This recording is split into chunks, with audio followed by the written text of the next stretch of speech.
அம்மா ஹாய் சலன்ஸ், வாங்க இன்னைக்கு என்ன ஸ்பெஷல்னு பார்க்கலாமா? பார்க்கலாமே வாங்க. இன்னைக்கு சமைச்சது பூஜா குட்டி தான் சமைச்சிருக்காங்க. மதியத்துக்கு சுட சுட சோறு, முருங்கைக்கீரை கடைசல் சூப்பரா பண்ணிருக்காங்க.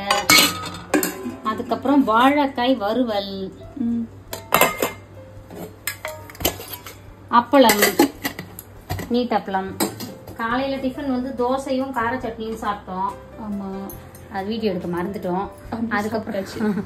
அதுக்கப்புறம் பூஜா குட்டி வேற லெவலில் சமைச்சிட்டாங்க. பிரம்மண மாதிரி சாப்பிடப்புறம் இன்னைக்கு ஒரு புடி செல்லக்குட்டி ஸ்வீட்ல டிஃபன் என்ன லஞ்ச் என்ன மறக்காம கமெண்ட் பண்ணுங்க. அதுக்கப்புறம் நேற்றுக்கு வந்து ஒரு நைட் டின்னர் விளாக் போட்டிருந்தோம்.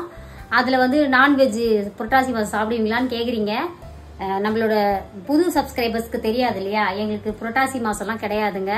நாங்க நல்ல நான்வெஜ் சாப்பிடுவோம், சரிங்களா? நீங்க சந்தோஷமா கும்பிடுங்க. நீங்களும் எங்களுக்கும் சேர்த்து தானே நீங்க சாமி கும்பிடுறீங்க, அப்புறம் என்ன? அதுவும் இல்லாம புரட்டாசி மாசம் யாருமே கவுச்சி சாப்பிடாம விட்டோன்னு வச்சுங்களேன், பாவம் சிக்கன் கடை மட்டன் கடை மீன் கடை வச்சுருக்கிறவங்களாம் அவங்க பொழப்பு ஓட வேணாமா? அவங்களுக்காக நாங்க சாப்பிடுறோம்னு வச்சுக்கோங்களேன். அவங்களும் பிழைக்கணும் இல்லையா? அவங்களும் ஒருத்தரை நம்பி தானே ஒரு நாளைக்கு கடையை வைக்கிறாங்க. இறைவன் அவங்களுக்கும் படி அளக்கணும். சோ எங்க மூலியமா அளக்குறான்னு நினைச்சுக்கோங்க. நீங்க எங்களுக்கும் சேர்த்து சாமி கும்பிடுங்க, ஓகேங்களா? எண்ணம் போல் வாழ்க்கை. இதை சாப்பிடுறோம் அதை சாப்பிடுறோம் அதெல்லாம் விஷயமே கிடையாதுங்க. எப்பவுமே வந்து அடுத்தவங்களை தொல்லை பண்ணாம நம்ம பாட்டுக்கு நிம்மதியா இருக்குமா, அவ்வளவுதான் வாழ்க்கை, சரிங்களா? உழைச்சு சாப்பிடுறோமா, நம்ம உழைப்புல நம்ம சாப்பிடணும், அவ்வளவுதான். இறைவனுக்கு தெரியும் நம்ம எப்படி இருக்கோன்றது, அவ்வளவுதான். அதுக்கப்புறம் வேற என்ன, நம்மளோட இயற்கை சந்தை பொருட்கள் தேவைப்படுறவங்க வாட்ஸ்அப்க்கு ஒரு ஹாய் மெசேஜ் அனுப்புங்க, நாங்க டீட்டெயில் சென்ட் பண்றோம்.